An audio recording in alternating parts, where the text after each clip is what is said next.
We keep receiving many comments from people asking why Maxwell Chikumbutso AS microsonic energy device was refused a patent in the United States. We are now going to explain the reason behind this decision and also share a video clip from one of his older interviews where he personally talked about why the patent was denied and how that rejection has affected his invention so far.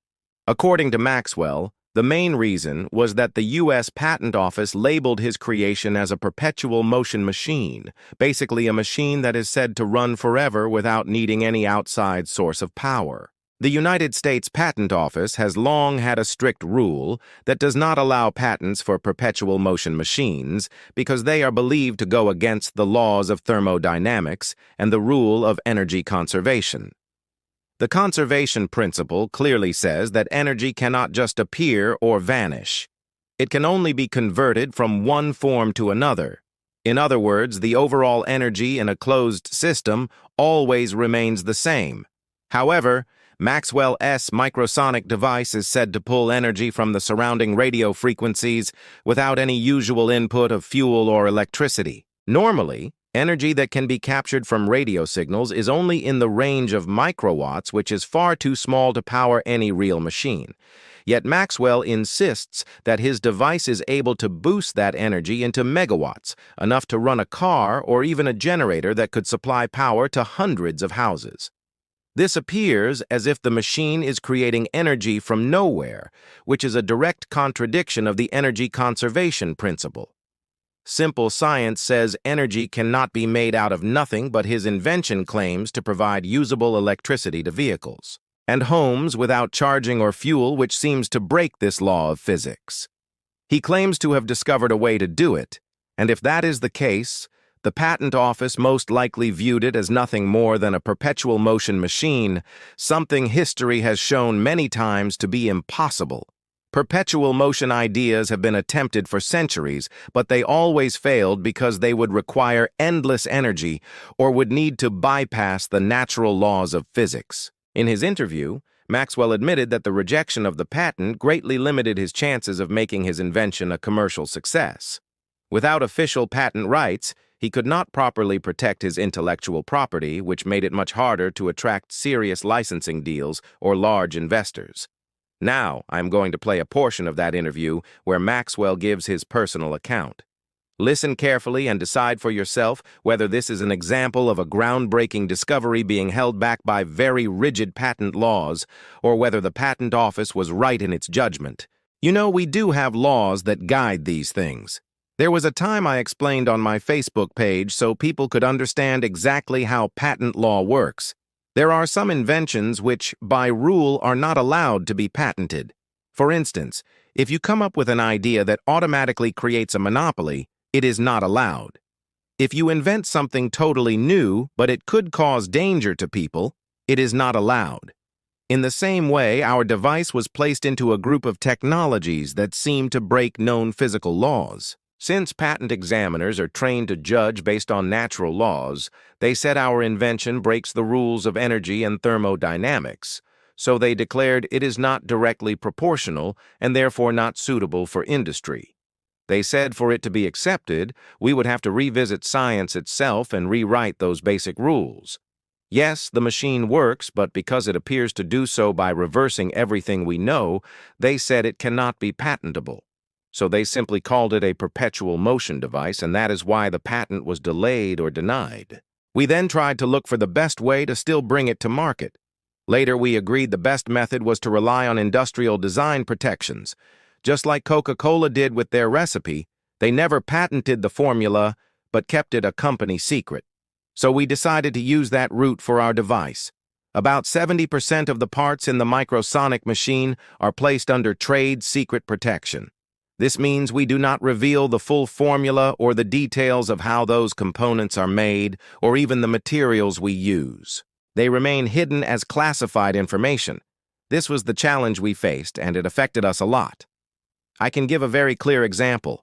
When a company comes and says they want a license to manufacture our machine, they expect us to show a valid patent. But when you don't have one, they feel there is no guarantee that they can stay in control of it. This made it very difficult to license firms. It also created problems with securing financial backing from banks and investors. One example is from South Africa, where a bank was offering funding for new renewable energy projects. Our technology had already been shown to work, but they said it did not fit under solar or wind.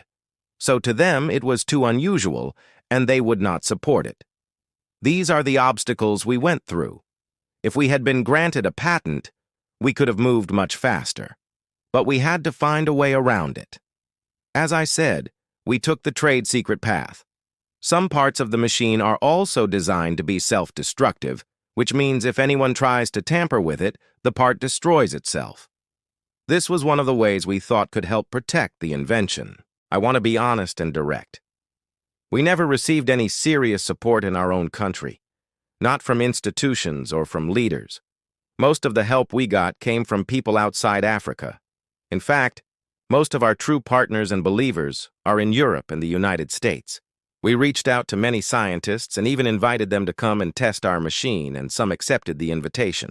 A team of American scientists actually came to Zimbabwe and stayed for almost 2 weeks, carrying out repeated tests on the machine. After they finished, they wrote a full scientific report confirming that the machine works. This is why I ended up being featured in Thrive among respected scientists around the world. Because proof was seen in Zimbabwe, yet, sadly, in our own nation, no similar support came.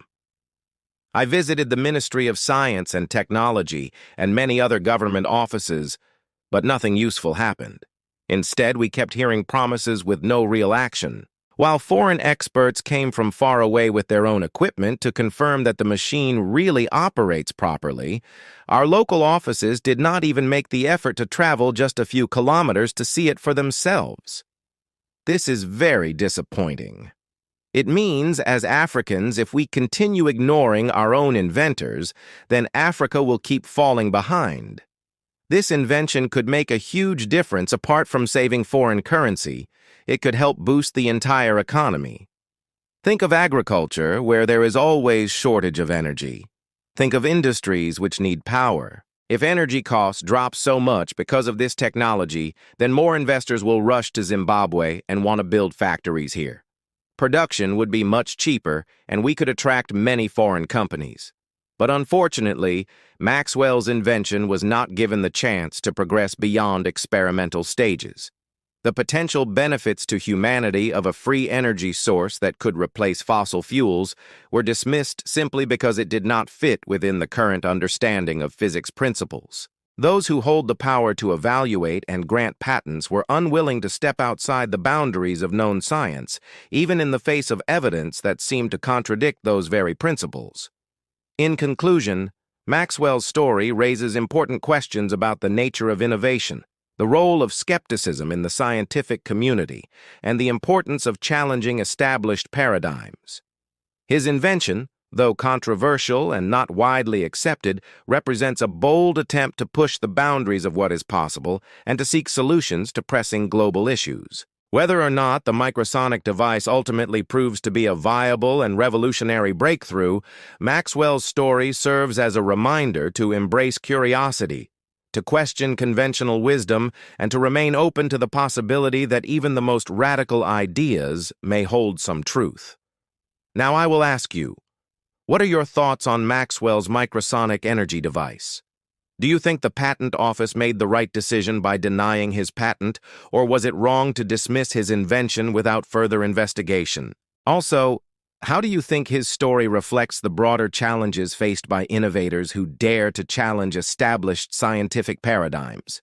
Share your opinions in the comment section below. Your engagement helps us create more informative and thought-provoking content. Thank you for watching and for being a part of our community. If you found this video interesting, please consider subscribing and liking our content. By doing so, you will not only stay updated with our future content, but also support us in reaching a wider audience.